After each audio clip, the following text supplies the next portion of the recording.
Assalamualaikum warahmatullahi wabarakatuh. Kami dari kelompok 2 mata kuliah Big Data Analysis akan mempresentasikan final project kami, yaitu analisis data dengan Apache Spark dan visualisasi.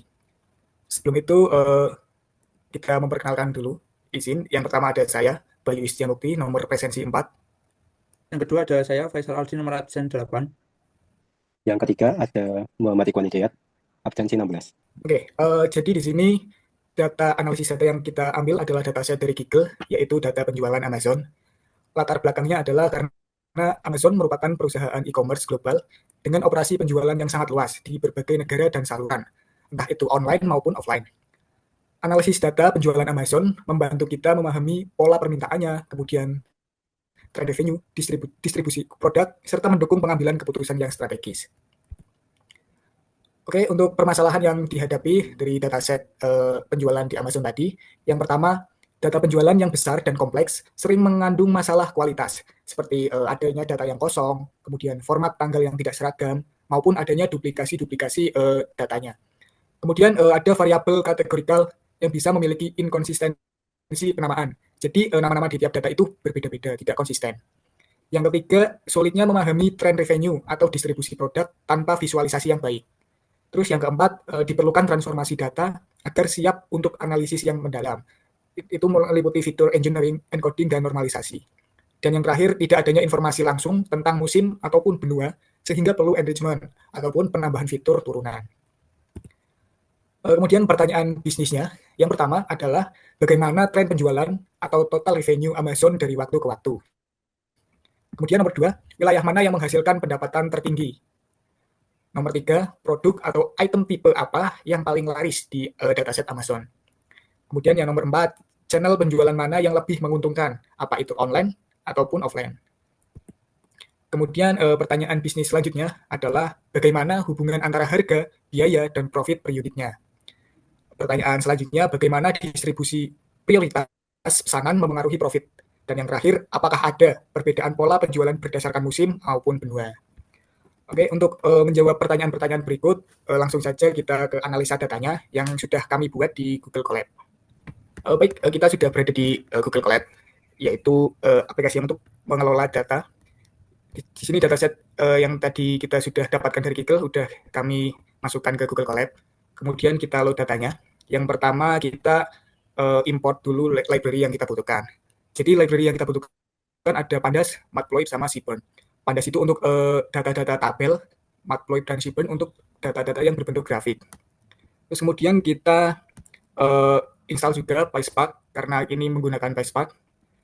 Kemudian kita load datasetnya, kita masukkan dataset tadi Amazon Sales Data.csv sehingga datanya nanti bisa diolah di Google Colab ini. Kemudian kita harus mencetak info datanya. Jadi yang dicetak di sini adalah print jumlah baris, print kolom, kemudian print nama kolom. Yang nantinya di sini menampilkan jumlah barisnya di dataset tersebut ada 100 dan jumlah kolomnya ada 14. Kemudian nama-nama kolomnya di sini ada kolom region, terus country, terus ada item type, kemudian ada sales channel, kemudian ada kolom order priority, order date, terus ada order ID, terus ada ship date, terus ada unit sold dan unit price, kemudian ada unit cost, terus selanjutnya ada total revenue, total cost, sama total profit. Kemudian ada eksplorasi data yang akan disampaikan oleh Mas Faisal. Oke, baik. Di sini saya Faisal akan menjelaskan pada bagian eksplorasi data. Untuk yang pertama itu kita untuk menampilkan data membutuhkan perintah dfso, yaitu untuk menampilkan isi dari data frame dalam PySpark. Di situ datanya akan muncul semua. Untuk selanjutnya ada perintah print of the type atau untuk digunakan menampilkan tipe data yang digunakan. Contohnya ada region, tipe datanya itu string yang berisi teks, untuk country juga string, untuk item type juga string, dan untuk yang integer itu ada order ID, dan untuk yang double itu ada unit cost, dan lain sebagainya, masih banyak lagi. Untuk selanjutnya ada perintah df describe show, yaitu di mana digunakan untuk melakukan deskripsi statistik ringkas terhadap seluruh kolom dalam data frame PySpark. Di situ menampilkan count, yang berisi jumlah data atau tidak nol pada setiap kolom. Untuk min yaitu rata-rata, untuk STDDEV yaitu standar deviasi menunjukkan sebaran data. Selanjutnya ada min yaitu nilai minimum. Selanjutnya ada max yaitu nilai maksimum. Untuk selanjutnya ada bagian data cleaning. Nah, untuk di dalam data cleaning ini kita memasukkan perintah yang pertama itu from PySpark SQL function import cool win count. Untuk import cool itu fungsinya itu mengakses kolom data frame. Untuk selanjutnya when itu fungsinya untuk membuat logika kondisi if else dalam data frame.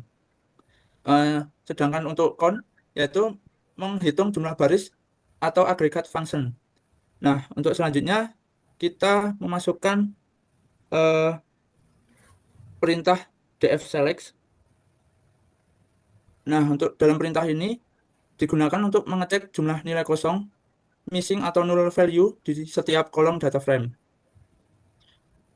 Nah, di situ juga hasil dari outputnya yaitu yang data null, region itu 0, dan sampai total profit. Untuk selanjutnya ada perintah eh, total row sama dengan dfcount. Nah, di sini bertujuan untuk mengecek apakah ada baris duplikat di dalam data frame. Untuk dfcount ini untuk menghitung jumlah data total baris dalam data frame termasuk yang diduplikat. Untuk selanjutnya ada dfdistance underscore row itu untuk mengembalikan hanya baris unik atau yang tidak diduplikat. Untuk count menghitung berapa banyak baris unik tersebut. Jika hasilnya 98 berarti hanya ada 98 baris unik. Untuk selanjutnya ada print jumlah duplikat yaitu untuk menghitung dan mencetak jumlah baris yang duplikat. Selanjutnya ada hasilnya yaitu jumlah duplikat 0. Nah, itu untuk hasil dari run perintah tersebut adalah jumlah duplikat 0. Untuk selanjutnya ada perintah df order date sama dengan pd itu datetime df order date, yaitu bertujuan untuk mengubah data kolom order date dan ship date dari tipe string atau teks menjadi tipe data time yang berisi waktu dan tanggal dengan menggunakan pandas. Untuk penjelasannya yaitu df order date sama dengan pd to underscore data time ini berfungsi untuk akan membaca isi kolom order data yang awalnya berupa string atau teks seperti 4, 23, 2011 dan mengkonversikan menjadi objek data time. Untuk selanjutnya df set date sama dengan pd dan seterusnya itu untuk berfungsi melakukan hal yang sama untuk kolom ship date agar bisa diproses secara numerik atau digunakan untuk perhitungan durasi pengiriman. Nah, untuk bagian data cleaning mungkin hanya itu. Untuk selanjutnya akan dijelaskan kepada Mas Ikhwan tentang analisis dan visualisasi. Oke, di sini saya mau menjelaskan di bagian analisis dan visualisasi. Jadi sebelum itu kita harus mengkonversi ke pandas. Yang kita konversi ke pandas itu ada order date, ship date, book month, sama profit per unit. Nah, setelah itu kita akan menganalisis tentang pertanyaan bisnis yang sudah disampaikan. Jadi untuk pertanyaan pertama itu, bagaimana tren penjualan total revenue dari waktu ke waktu. Nah, di sini kita memakai group by, di mana dataset itu dikelompokkan berdasarkan order date. Selanjutnya total dari total revenue dijumlahkan untuk setiap tanggal tersebut. Setelah itu kita akan memvisualisasikan menggunakan PLT grid atau line chart untuk menggambarkan tren. Untuk gambarnya bisa dilihat, jadi bisa dari pengamatan terlihat bahwa pendapatan per hari itu sangat fluktuatif atau tidak stabil, di mana beberapa titik itu menunjukkan lonjakan pendapatan. Bisa dari rendah bisa sampai ke tinggi. Itu mengindikasikan bahwa kayak adanya peristiwa khusus, kayak diskon besar, musim belanja, atau kampanye pemasaran. Jadi sebagian besar tanggal berada di kisaran revenue sedang hingga rendah. Oke, lanjutnya untuk pertanyaan selanjutnya itu produk atau item tab apa yang paling laris. Di sini kita memanggil grup by lagi, di mana data itu dikelompokkan berdasarkan item tab. Lalu dijumlahkan unit sold dan dihitung masing-masing sesuai kategori. Nah, di sini kita menggunakan visualisasi bar chart atau grafik batang agar mudah dibandingkan. Nah, bisa dilihat dari gambarnya, dari pengamatan kita, produk dengan jumlah penjualan tertinggi itu office supplies, baby food, sama sereal. Nah, produk kebutuhan dasar cenderung mendominasi daftar teratas. Selanjutnya, untuk pertanyaan selanjutnya itu wilayah region mana yang menghasilkan pendapatan tertinggi. Di sini kita memakai grup by lagi, di mana data dikelompokkan berdasarkan kolom region. Lalu total revenue itu dihitung untuk tiap wilayah. Untuk visualisasi kita menggunakan bentuk bar chart. Dan gambarnya bisa dilihat dari hasil pengamatan kita, wilayah seperti kayak Sub-Saharan Afrika, Eropa, dan Asia memiliki pendapatan tertinggi. Dan sedangkan wilayah lain kayak Austria, Oceania memiliki kontribusi yang relatif lebih kecil. Selanjutnya untuk pertanyaan selanjutnya, channel penjualan mana yang lebih menguntungkan, online atau offline? Nah, di sini kita menggunakan PDF Group By, di mana data dikelompokkan berdasarkan kolom sales channel.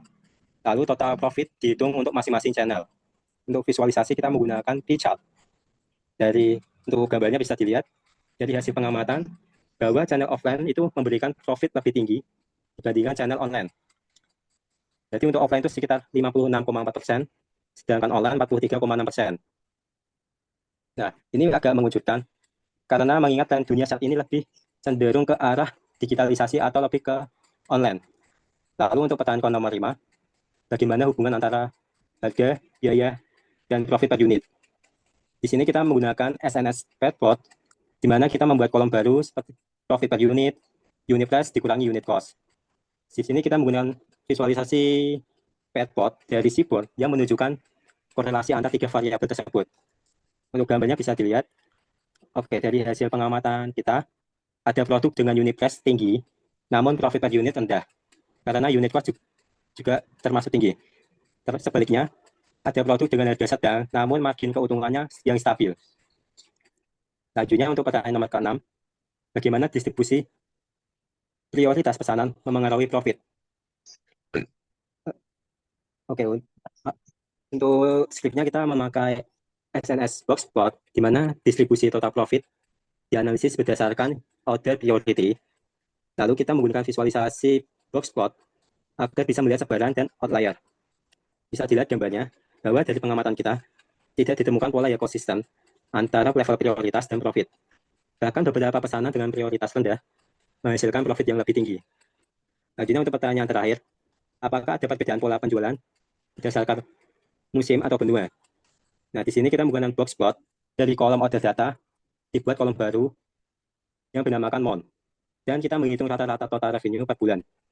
Dan kita visualisasinya menggunakan box plot. Bisa dilihat gambarnya, bahwa di bulan Februari, Mei, dan Agustus menunjukkan pendapatan yang lebih tinggi dibandingkan bulan lainnya. Ini bisa dikaitkan dengan musim liburan, tahun ajaran baru, atau promosi tahunan. Mungkin itu aja untuk analisis dan visualisasi yang kita sampaikan. Baik, mungkin cukup sekian penjelasan mengenai analisis data penjualan Amazon dari kelompok kami. Kurang lebihnya kami mohon maaf. Terima kasih. Wassalamualaikum warahmatullahi wabarakatuh. Waalaikumsalam. Waalaikumsalam.